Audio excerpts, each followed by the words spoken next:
Hey everybody, happy Monday and welcome to Rock Around the Ring. I am Kid Cadet, joined always by the fantabulous Danica, Jenelle. How you doing, Danica? Danica, no. whatever. Well, it'd be better if you knew my name after all these years. Danica Jenelle. It's a tongue twister. Thank Hi you. everybody. All right. Without any further ado, we're about to bring up our guest. Are you ready? Danica, your new name. No. All right, here we go. Our very first guest. He is the writer and director of Terrifier and the upcoming Terrifier 2. Ladies and gentlemen, Damien Leone. Let's bring him up to the stream. What's up, Damien? Guys? How you doing? Thanks for having me. Thank you so much. I always like saying your name. Like, is it like Leone? Is that how it's properly pronounced? Now it is. That sounds fantastic. Leone from now on. It is actually, everybody calls me Leone, but it's Leone. But either one is fine. Yeah. Okay, great. We'll mix it up. Janica Leone. All right. Danica, if you want to bring up the next guest. I got an easier name. All right.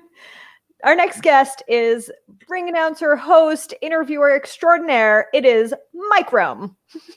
What up?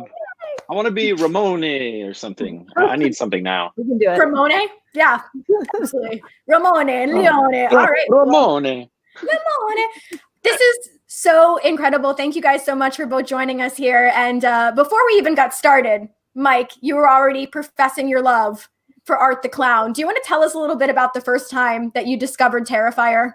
Yeah, absolutely. I actually, my next door neighbor, Mike Aiello, who runs Halloween Horror Nights, we have a kind of we share love for horror, but every like 2 months we get together and pick a movie. And obviously there hasn't really been a slasher for a long time. So everybody was like, go see Terrifier, go see. They're like, hey, have you watched All Hallows Eve? And I'm like, no, I haven't seen either. So then I went and watched Terrifier.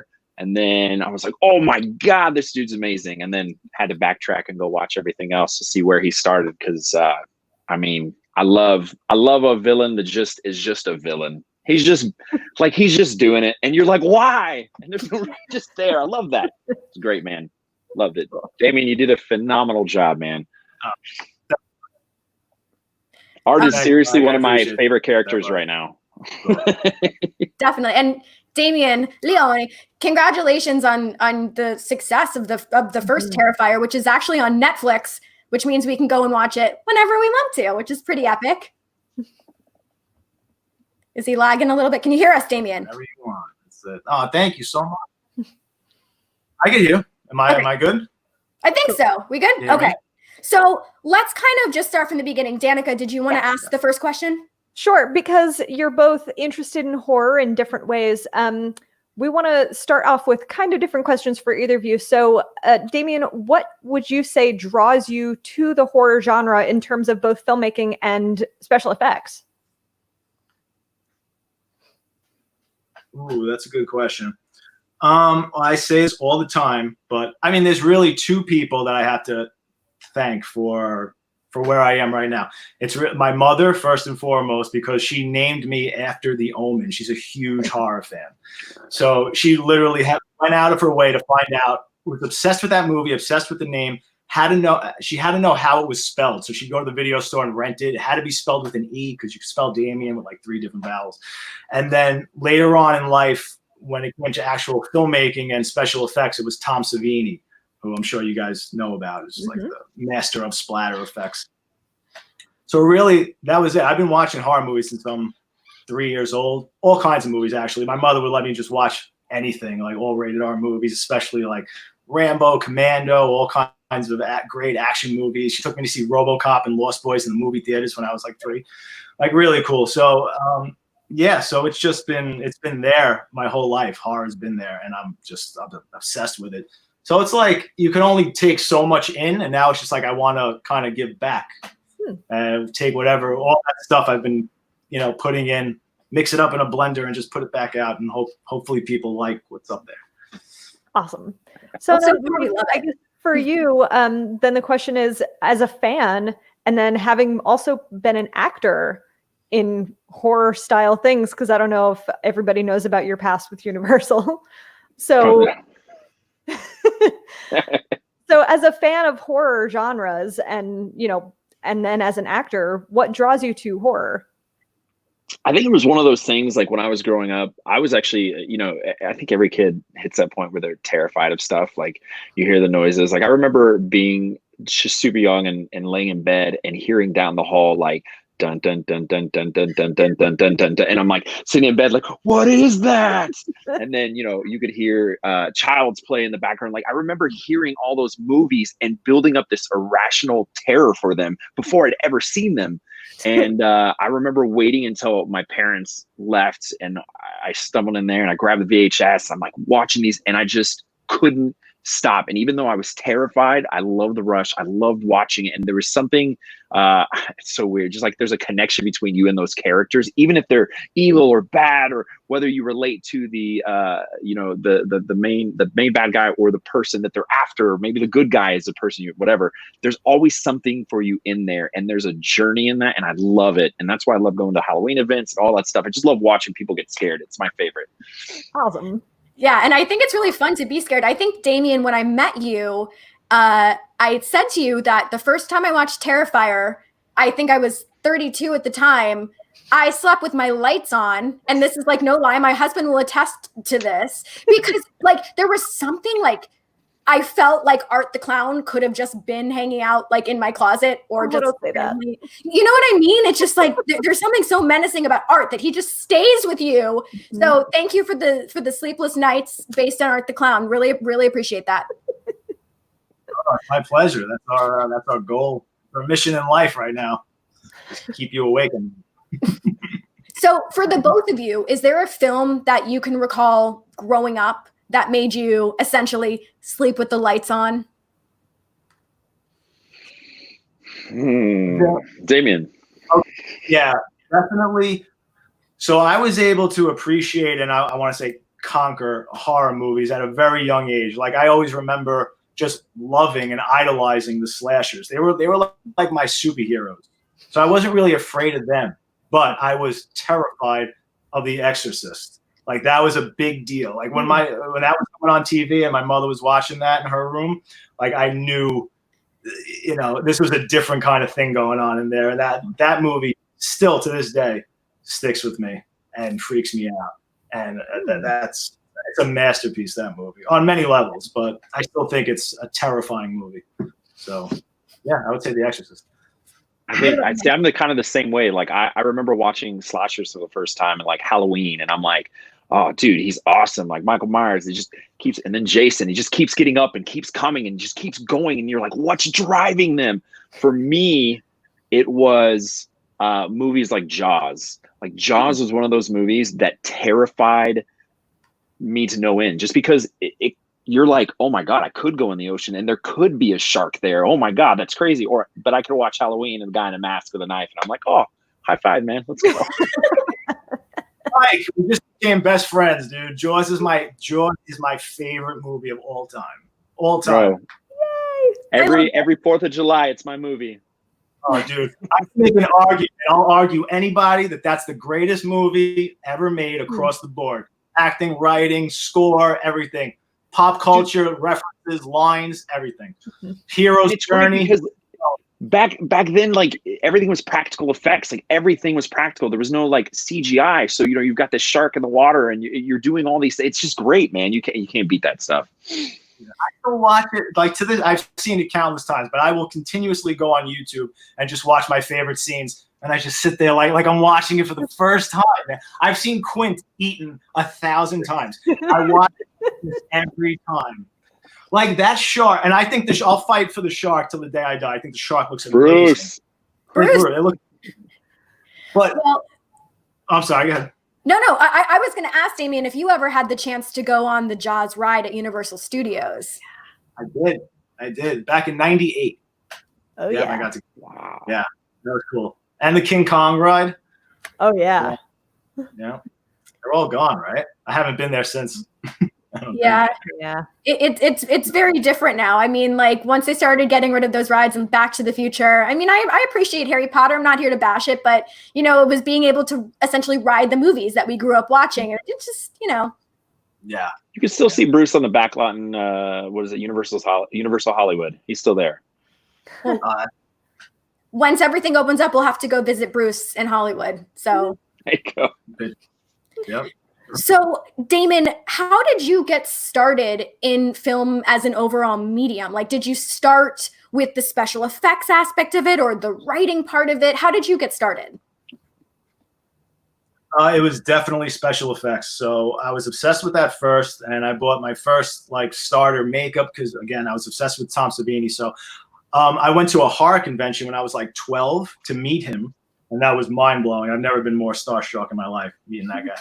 And so I bought my first starter makeup kit, and somebody else was selling machetes, real machetes with they were dulled and they had semicircles cut out, and that's like the classic Tom Savini gag. Exactly. Right. It looks like it's in the neck. You put the blood pump up to it.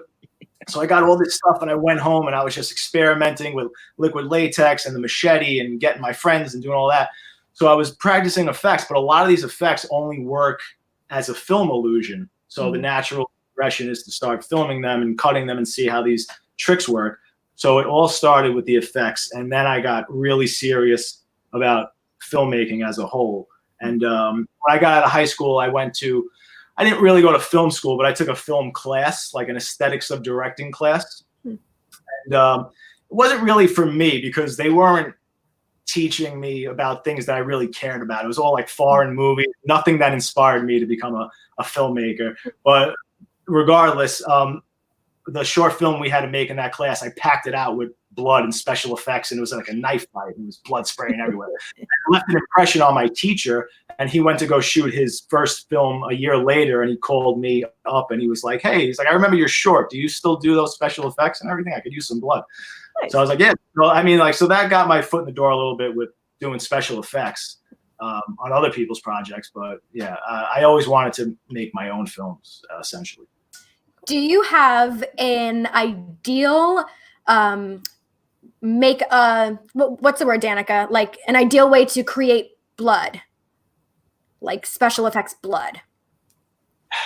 I mean, there's so many products and recipes, and I'm in theater. So being in theater, we use a lot of different stuff than y'all do. So I was curious what your favorite blood recipe is. Yeah, brand. I made blood a lot. You know, you use like your dyes, your red, green, yellow, and Hershey syrup, and I've used vinegar, experimented with all kinds of things. But there's professionals out there right now just making perfect blood recipes. So I think it's Robert Smith blood from the UK that I'm using right now. Primarily on Terrifier, and it's like especially for silicone because nothing sticks to silicone, so everything beads off of it. So I mean, this blood is good for it. So I've been using that a lot. Huh. Okay, so Mike, we have another recipe to ask you about. Oh God! I want to know about how to make the perfect Nickelodeon slime. Oh wow! Well, there's another one that's had tons of recipes. So I remember when I first started with Nickelodeon, we used to use kind of like what was it? It was like vanilla pudding and something else, and then food coloring in there. But the problem is we did so many shows outside that the kids would start to smell rotten if they were out there too long. So then they kind of switched it to different recipes. And so basically it's a thickening agent and food coloring. So it's like you have to mix it with hot water to make it that slimy thing. But that way it comes on, it drops perfectly. It does, you pour it right on the back of the head and it just goes exactly where it's supposed to go. It wipes off super easy. And then use the non-dairy whipped cream. Noted. Okay. And that's another thing from Universal Studios that closed down was the Nickelodeon studios. And I remember they used to do a tour and let you actually taste some of the slime. Mm-hmm. I think at one point it was applesauce. Was that? Yeah, that's what it is. It's vanilla pudding and applesauce. That's what it was. So back when they used to have the Gackmeister over there, over at Universal Studios, is what it used to be.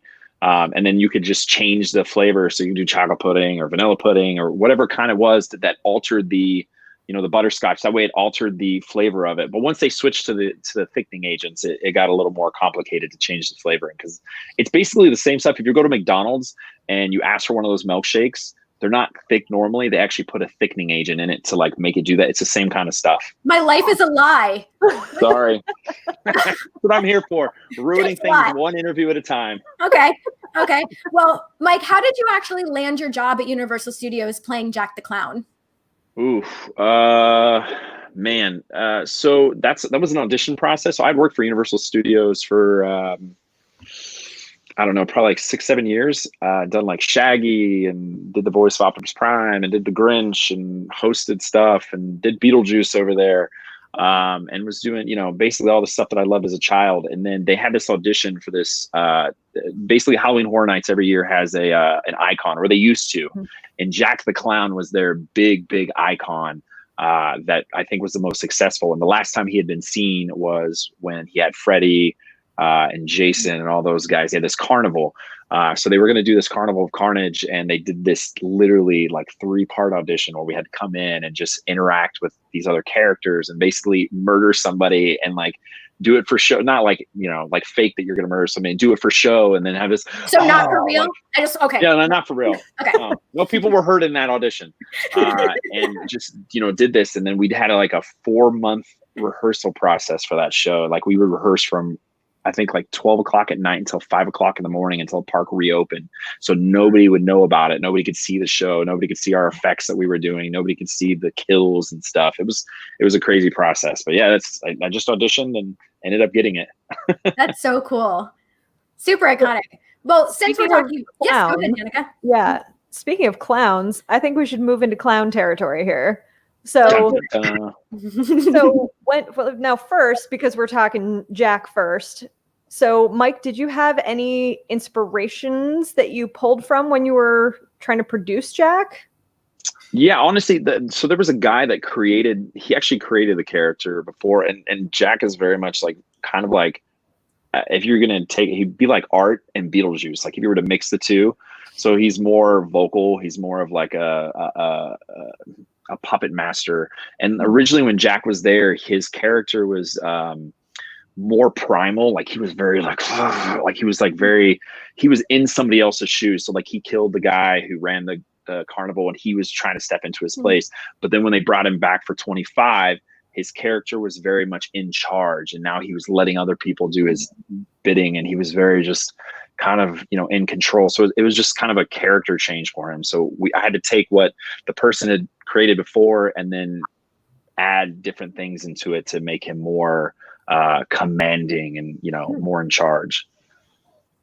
Cool. Now, so speaking of inspiration, Damien, were there any inspirations for art that you pulled from, or was there any other maybe a consideration of a creative direction other than a clown, or was he always going to be clown? No, he was always going to be a clown. He's a combination of there's a little bit of every slasher that I love in Art the Clown. Also, I have to give a lot of thanks to Pennywise, because at the time when I made Art the Clown I don't even remember anymore. I think it was like 2005, 2006. You had the Tim Curry Pennywise. He was the most famous. Oh, that's amazing. Nice. But you had the Tim Curry Pennywise, and he was the king.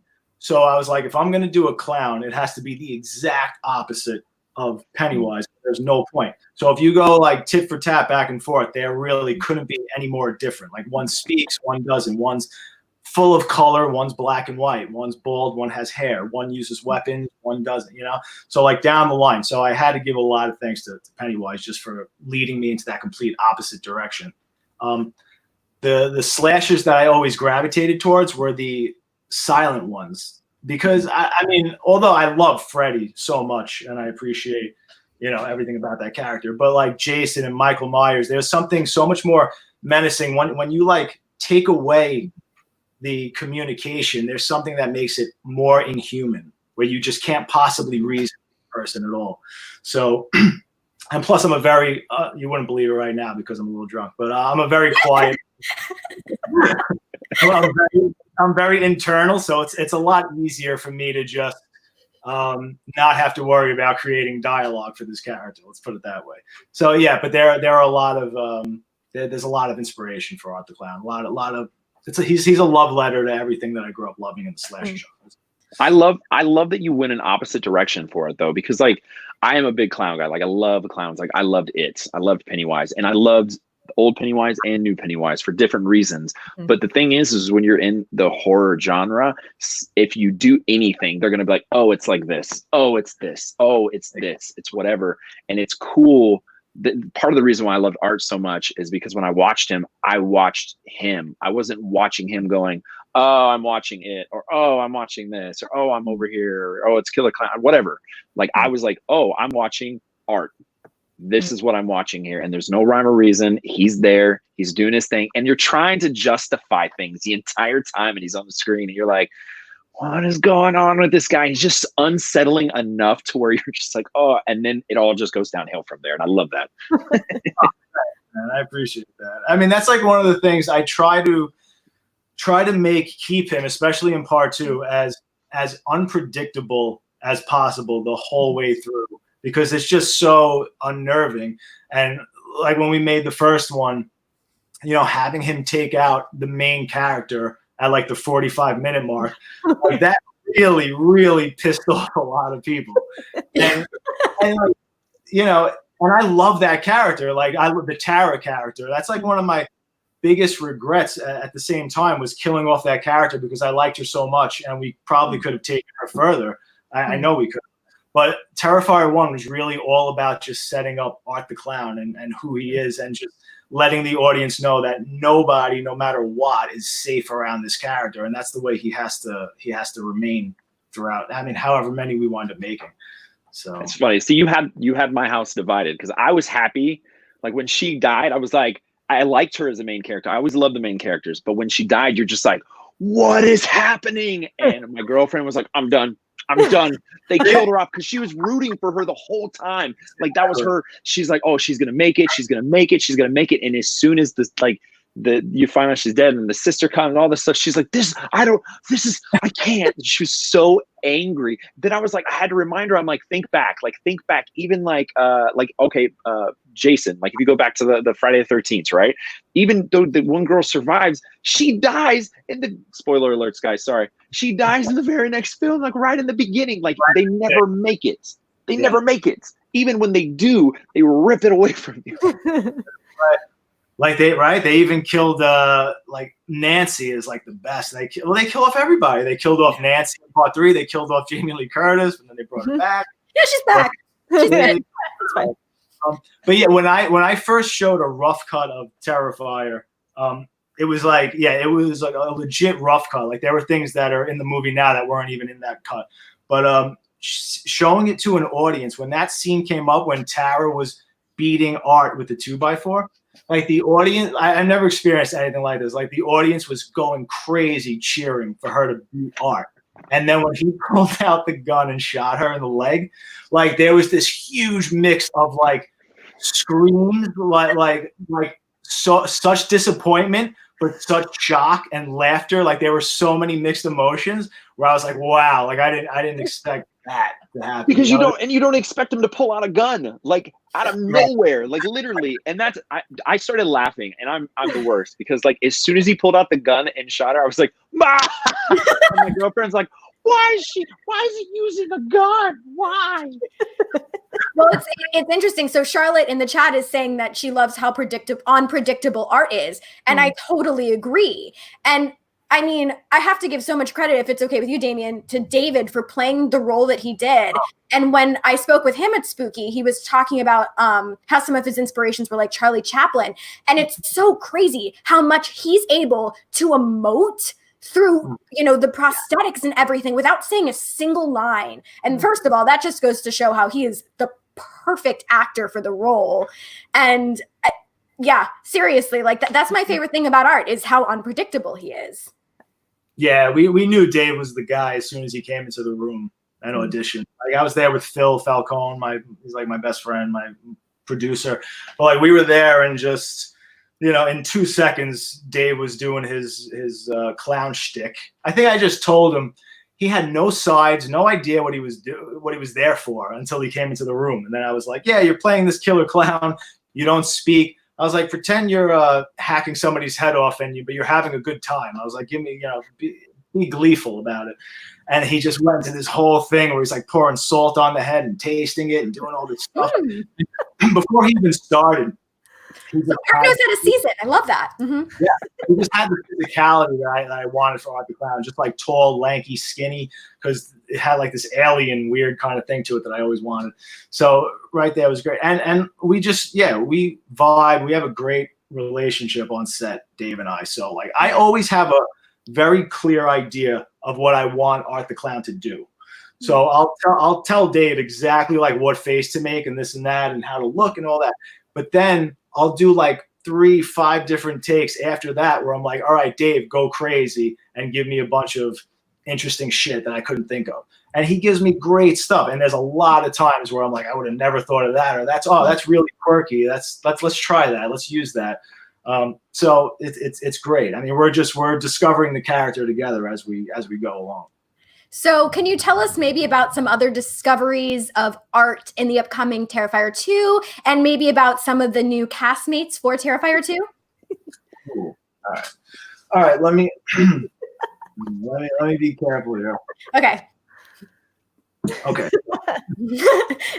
right. So here's a big polarizing thing, but I'll tell you right now. So obviously, now at the end of Terrifier 1, he's full on supernatural. So I figured every slasher eventually falls into the supernatural territory, no matter what. Even if they don't, it's like a mistake, like Leatherface. At the end of part 2, he was killed off, and then in like part 3, they just kind of like glossed over it. And they're like, nah, he's still alive. But like every character eventually becomes supernatural. So I'm like, instead of waiting till part 4, let's just do it now. Let's just embrace it. So we really embrace this supernatural entity is a big character in Terrifier 2. So Terrifier 2 starts right where the first one left off. And Art's resurrected by this supernatural entity that I can't really go into. But, Are you sure? Okay. We'll wait. It's okay. We'll wait. He does his thing. We see what he's up to. And then we go forward a year later, and this entity guides him back to the town, Miles County. And he has to target basically this brother and sister, played by Lauren Rivera and Elliot Fulham, who they're so amazing. I can't tell you why he's targeting them specifically, but it's a very specific reason why he's going after these two. Needless to say, anybody, them included, anybody around them is not safe. Probably not going to make it out. This is Terrifier territory. Very, very bloody. But yeah, I mean, so this is definitely Art's show. Okay, like we've dialed it up to 11 in this one. I mean, we're aware of what we have like in our hands. Like people really just saying, oh, you have the next like horror icon, everything like that. We're not taking it for granted. Like I'm trying so hard to deliver something to fans that like they've really been wanting to see, something that like I've been wanting to see for a long time. Like I'm putting my blood, sweat, and tears into this movie. So like we're totally swinging for the fences. But one of my favorite character that I've ever written is the female heroine in this movie, Sienna, right? The whole movie, she's the heart and soul of this movie. And when you see what Lauren brings to this part, like I am so excited to share that and to let people see what we have. We spend so much time on this character, developing this character. Like she's a real badass, like a great, I guess I could say final girl. I mean, that's not a spoiler, I guess, but yeah, I mean, but again, this is still Art the Clown territory, so nobody's safe. I don't know, I can't really tell you what's going to happen, but we're going to deliver the goods. I can tell you that. Yeah. Awesome. How about in terms of like a kill count or a kill? Because I think one of the best things about the first Terrifier was how do I say this? PG-13 or R? The upside down sawing scene, which of course to me stands out as one of the best kills I've ever seen in any film ever. Like OMG. So do you feel that you have a kill in this new movie or even kills that are up to that or even surpass that moment?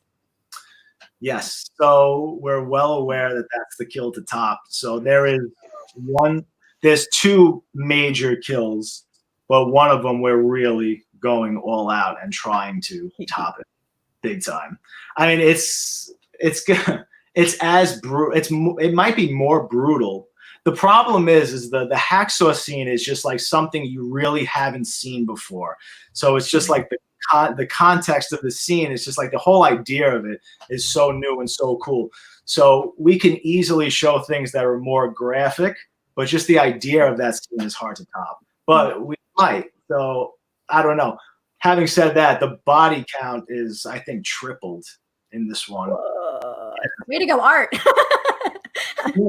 There's one scene that is just insane. It just stops the movie and becomes something else.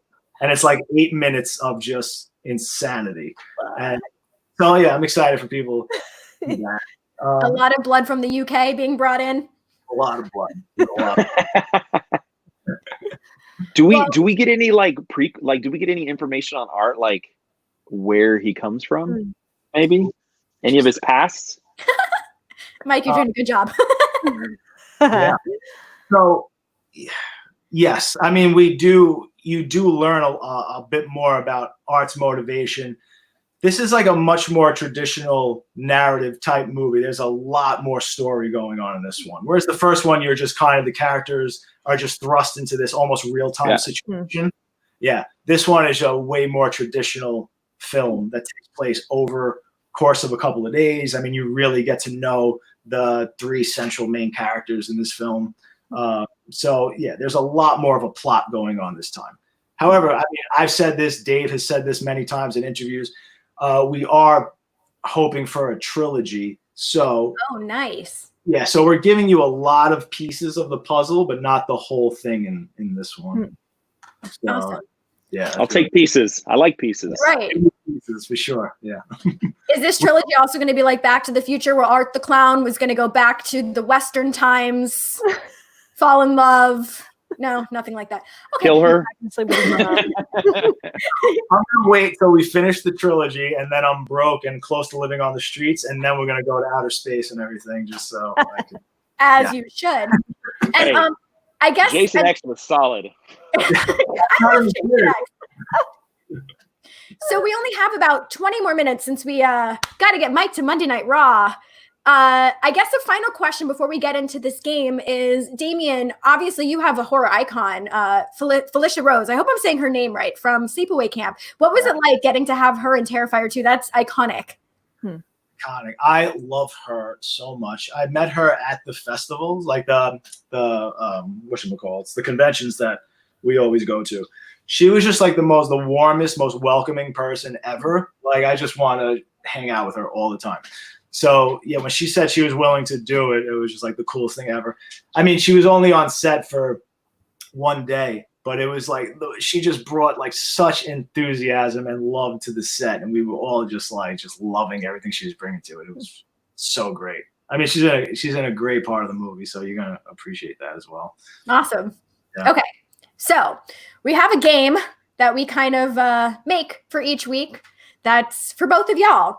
So here's how this one's going to work. It's kind of like a two-part game.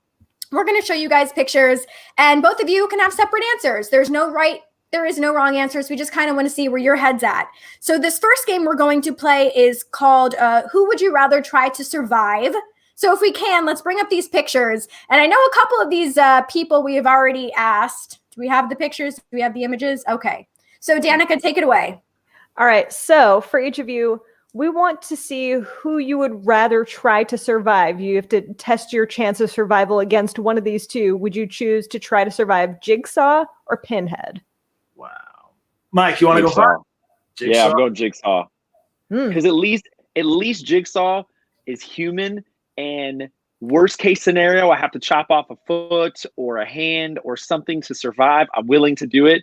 But Pinhead is supernatural, and I'm not trying to mess with that stuff right now. You know what I mean? That's a good point. That's a good answer. Oh, my God. All right. See, I was actually going for Pinhead, oddly enough. Because I feel like with Saw, it's like you one day you're just going to your car and then you just fucking wake up and and that's it. You're fucked. Sometimes Pinhead, you're just like hanging out with him in the room, and maybe you can get the hell out of there before the chains start coming to attack you. I'm gonna go with Pinhead on this one. All right. There's no wrong answers. All right, here's the next one. I apologize. Pennywise or Art the Clown? I apologize. I'm so sorry, but you got to choose one. I'm gonna go with you on this one. You go first. Oof. Well, I'm gonna say Pennywise because I'm a little biased, and I think I mean I already know his Achilles heel, so I just gotta kind of just throw some profanities at him, and he's good to go. There you go. I agree with you on this one. You and I are gonna be standing there. We're gonna tell him we're not afraid of him. He's gonna go away, and it's gonna be good because I'm not gonna get stuck in a room with Art because I know I'm gonna die. That's gonna work on Art. I'll tell you that. You got a gun. All right, next one. All right, we've got Sam from Trick or Treat or Chucky. Sam. I'm going with Sam. I respect Halloween. I don't blow my pumpkins out early. I'm good. Let's go. Yeah, that's a good one. I've only seen that's Trick or Treat. I've only seen that once. What would refresh my memory? Like I know Sam's like the wraparound kind of character, right? Of that movie. Mm-hmm. Yeah, he has like this lollipop, and he's a murderous little dude. I think he's also would be considered a supernatural murderous little dude. Yeah, his thing is just like respecting Halloween. Like that's basically everybody that was like the kids that were dicks about candy and stealing stuff or breaking pumpkins or blowing them out. Like those are the people that ended up dying. Yeah, I guess all right because he's supernatural. Technically, I mean Chucky kind of isn't, other than him just being trapped in that body. So I think I could give Chucky like a nice kick and just get the fuck out of there. So I'm gonna go with Chucky. Okay. Here's the next one.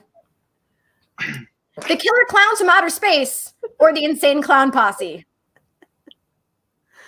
I'm gonna go with the Insane Clown Posse on this one. Okay. I mean, those juggalos are pretty hardcore, Damien, but okay. I don't want to end up in the cotton candy though. Sure. Draw. I'm gonna go with Killer Clowns. I want to hang out with Shorty. Who does it? Okay. All right, Danica. let's go to our next one. Oh my god. The Vampires from What We Do in the Shadows or The Lost Boys.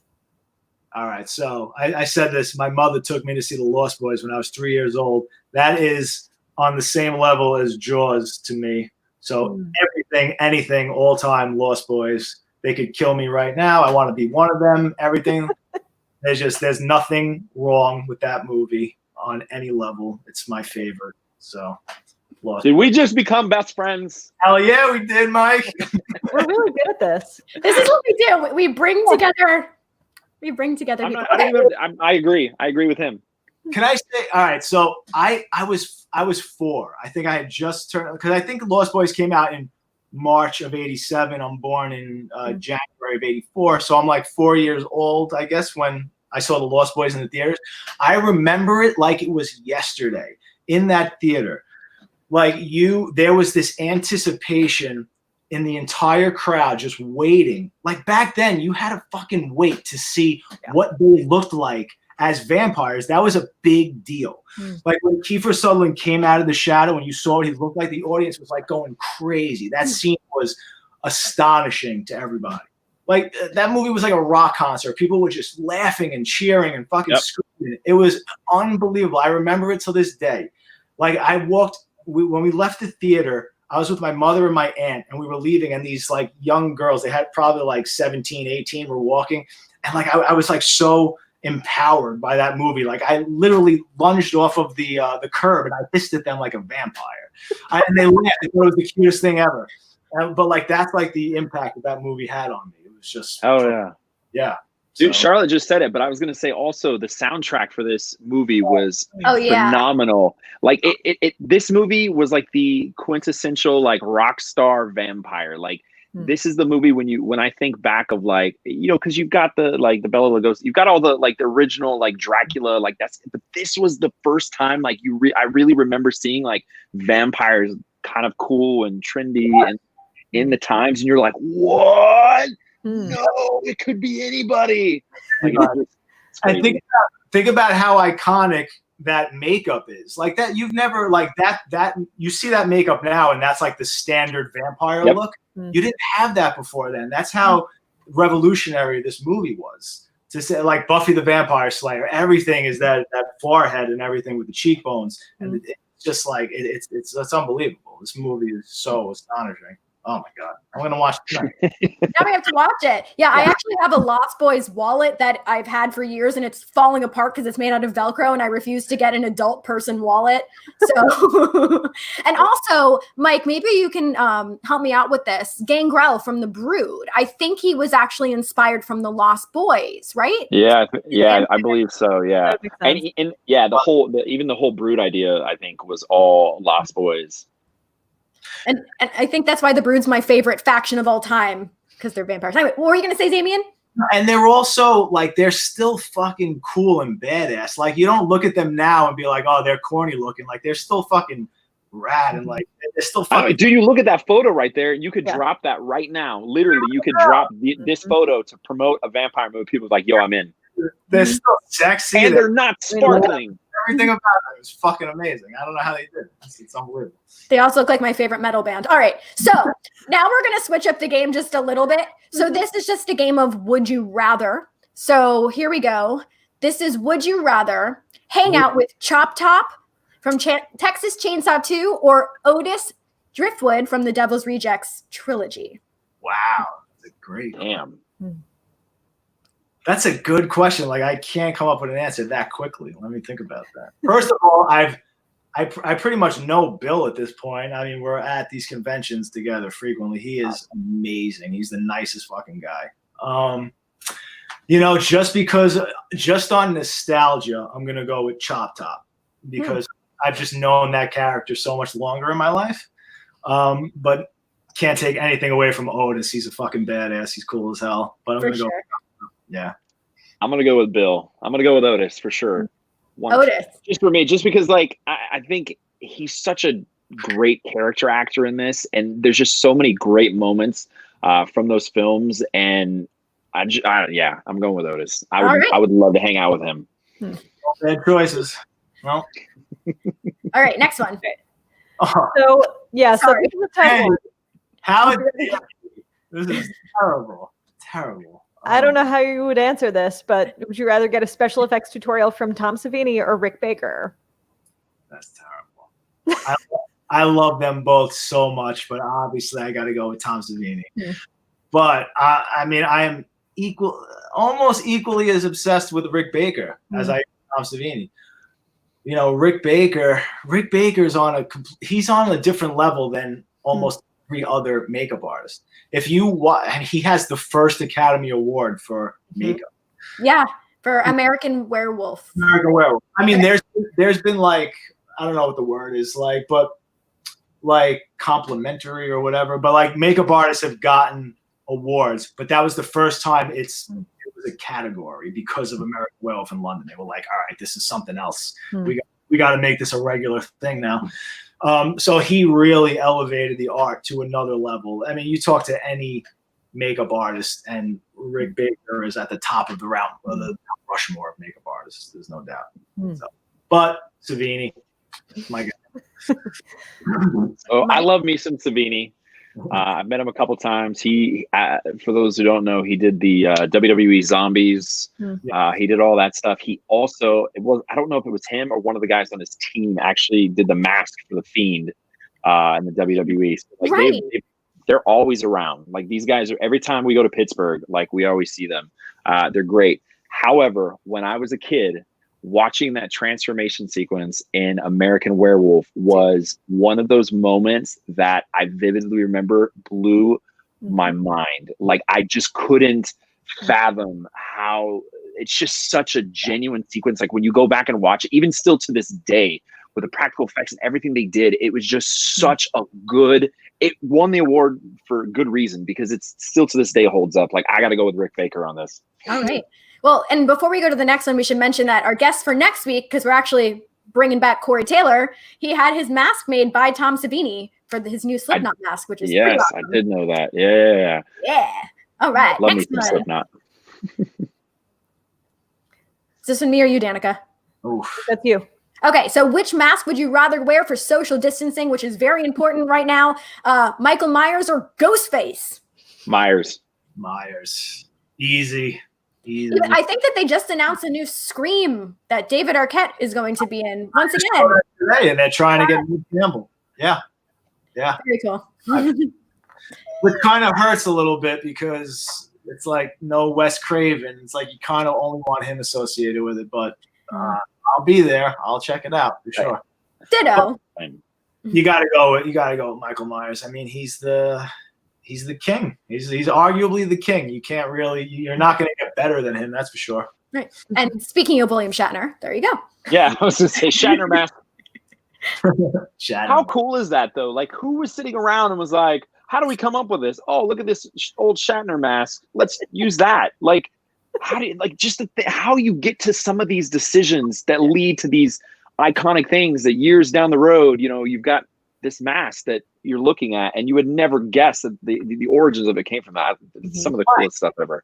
Mike, 100%. Not only that, but it's like the serendipitous thing of even making every right decision, of cutting off the sideburns, making the eyes a little wider, spray painting it, like that's like lightning in a bottle. Like you couldn't have done one wrong thing. Like it's insane. It's meant to be. There might be something going on out there in the cosmos. I don't know. Oh yeah. All right, we ready for our next one? All right. Would you rather be a camp counselor at Camp Crystal Lake or do a sleep study test on Elm Street? Definitely a camp counselor. Same. At least they got laid. True. That's so pathetic that I wasn't even thinking about that. I'm here for you. You made this too easy. All right, our last one. I believe this is our last one. Would you rather spend a night at the Overlook Hotel from The Shining, or would you rather spend a night in Pet Cemetery? Ooh. I mean, I would definitely rather be in a hotel. I grew up my entire life. My backyard was a cemetery, and They've got a full bar. You got friends there built in. Come on. You can go dancing. You got your own blood elevator. I'm gonna go with the hotel. Oh, my dude Mike's down there. Look at that. Shout out to you, Mike. Okay, so you would choose The Shining. Wait, I have a question for you guys. Maybe you know this. I do not. Okay, the frozen body of Jack Nicholson at the end of The Shining. Is it Jack Nicholson or is it a dummy? Oh, I don't know. I bet you Mike knows that. Mike in the chat. Mike, do you know the answer to that? He is a like genius when it comes to this. He's my horror go-to. So let me see. Let's see if he knows. Mike, do you know if the body at the end is actually Jack or if it was? Let's see if he's typing. See if he's in there. Well, I want to know now. I never even thought about that. Yeah. My money's on prop. What, Danica? My money's on prop. It's Jack. It's Jack. Wow. Does he know for sure? But I'm gonna go with Mike on this one. Yeah, thanks, Mike. We appreciate you, man. Wow. If he put it there, he knows. And now he's backing it up. He's saying it's him. So he just doubled down. So wow, that's impressive. Impressive. Listen, Damien, I'm just saying, if you need two mics in a movie to get murdered by art, we're those mics. Nice. Terrifier 3. There you go. Probably actually froze Jack. Exactly. You can freeze me and murder me. It's fine. Aww, that is so kind. That's very sweet. I'm just saying. So, with the few minutes that we do have left, any final spoilers or anything you want to leave us with, Damien, that we should look forward to for Terrifier 2? I mean, I can't really give any spoilers, but just know, like I said before, we're not taking this opportunity for granted. We know how much like the fans appreciate, love art. They want him to be this next great icon. So the last thing we're doing with this movie is phoning it in. Like, we are taking so many crazy chances, so many risks, swinging for the fences. You know, it's Terrifier 1 on steroids. Like, everything is on the next level, on every level across the board.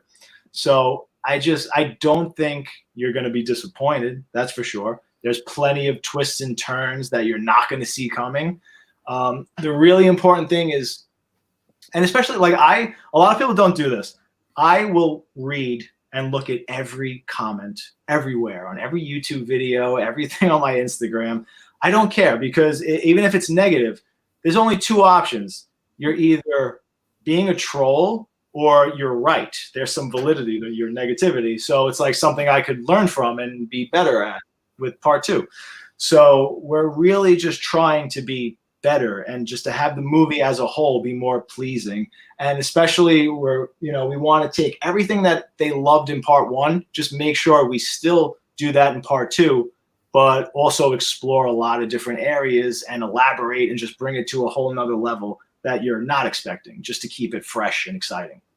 Well, with the current crazy state of the universe, I think the one good thing is that you have been able to just completely focus on editing. So that's definitely a big bonus for Terrifier 2, is you've gotten to, bunker down and get the edit. Charlotte wants to know when we can expect a trailer, roughly. Absolutely. Probably by the end of June, we'll have a teaser. That's very soon. Yeah. Wow. Okay, that's wow. When's it set to drop? We always want, because again, it's a Halloween-based movie. We wanted it to drop in October. I don't know if that's going to be possible right now, but we're gonna keep trying. So we'll see what happens. It really depends on a distributor at that point. Awesome. All right, so before we gotta watch Monday Night Raw, any final thoughts from either of you guys? I'm excited for October. I'm holding out for October. That's my birthday month. Getting a Terrifier 2 would be like an awesome birthday gift. That's all I'm saying. Wait, Mike, I got a question for you. Like, what wrestler got you into wrestling? Or give me like your Mount Rushmore of wrestlers. Oh God. Wow. You have 8 minutes. So I remember watching as a kid Hogan and Andre and all that stuff, and Junkyard Dog, and watching the cartoons on Saturday and all that stuff. But I think the first time I ever, and this goes back to my horror and my love for some of that stuff, The Undertaker, the first time I ever saw him come down to the ring and watching him and just his presence and how he didn't say anything. There was no words. He just looked. He was this big dude. He was pale. He's got the orange hair, and you're just like, oh my God, this dude's gonna murder. And $1 Million Man is just sitting there talking for him and doing all that. I remember watching him for the first time. That was the first time I vividly remember feeling like, oh my God, this dude's scary. And just watching the evolution of The Undertaker was great. I'm in for it. Great answer. Oh, it's awesome, man. I love The Undertaker, dude. Let me tell you, he is crazy in person. Like, he's just like, I remember I think it was when I started like 5 years ago, I remember the first time he came to TV and I saw him there and I was just like, and he's the only one still to this day that makes me feel like a little kid. Like, he takes me back, like when I see him in his stuff and I see him in the ring, or when I got to announce him for the first time, I was like, that's Well, the new documentary on the network, so far, 2 parts, right? It's been fantastic. So Damien, you should definitely check it out. Hell yeah. Yeah, you get to see a lot of sides of The Undertaker. I haven't watched part 2 yet because I think it dropped last night. Yeah. But you definitely got to check that out. It's really good. It's really good. What about you, Damien? Final, who was the first wrestler that got you into watching wrestling? That's a great question. Okay. So my best friend, Anthony, lived next door to me. Him and his father were massive wrestling fans. So that's how I was first introduced. And we're talking late 80s. So it was Hogan, Macho Man, $1 Million Man, like the usual suspects. See, here's the thing. So I was watching movies since I'm 3, like anything, rated R. So, and I'm obsessed with Bruce Lee and action. So I'd seen crazy things. Like, I'd seen Commando, Rambo, Bruce Lee movies, everything. So like, I wasn't really impressed with the art of wrestling at that young age. To me, it was very tame compared to the things I was seeing in movies. So at that point, I gravitated a lot more just toward the charisma of the wrestler. So like, it was just all about how they looked and like their character and how their promos and their entrance music and everything like that. That's what I really loved. And but it wasn't until I started seeing the Rockers and Shawn Michaels when I was like, wow. Okay, like high flying. Now I'm really starting to appreciate the art of wrestling. So, and until this day, Shawn Michaels is like my top 3. So, okay, Shawn Michaels with the Rockers or solo Shawn Michaels? What do you prefer? It was solo, but it really did start with the Rockers because they were doing that high flying stuff and like doing some really fancy shit, like compared to the old school guys. So that was like the transition for sure. So when he turned on Marty Jannetty, I was like, no. No, that's terrible. That still hurts. That still hurts. Yeah. All right. Well, since we got to wrap this up, where can people follow you guys on social media? I don't know which one is there. I know it's backwards. Go Damien first. Which way? Damien? I'm primarily on Instagram, so at Damien_Leone. Yeah. Leone. Leone. Right. And Mike Romy. Michael Rome, WWE, right there. It's on there on Instagram, Twitter, Twitch, no YouTube. And you And guys have Facebook. about 5 minutes to tune into Monday Night Raw. So make sure to check out Mike there. Danica, what about you? Theater Nerd Podcast. Awesome. And we will be back here next week. I know we kind of mentioned it before, but we do have Corey Taylor once again, Steve Gonzalez, and this time we're bringing Donovan Danhausen, who's really been making a scene on the indie wrestling scene, and both of his parents are ghost hunters. So that'll be fun next week. Make sure to check out GalaxyCon.com, and check out the free stream tomorrow as well with Mike Broder and Patty Hotkins. But make sure to check out GalaxyCon.com. I think we did it, guys. You guys have been fantastic. Thank you so much again. Thank you. Mike, it was so nice to be on here with you, buddy. You too, brother. Awesome. Friends, Jaws friends. Yes. Jaws. All right, guys. We'll see you guys real soon. Have a good night. Bye.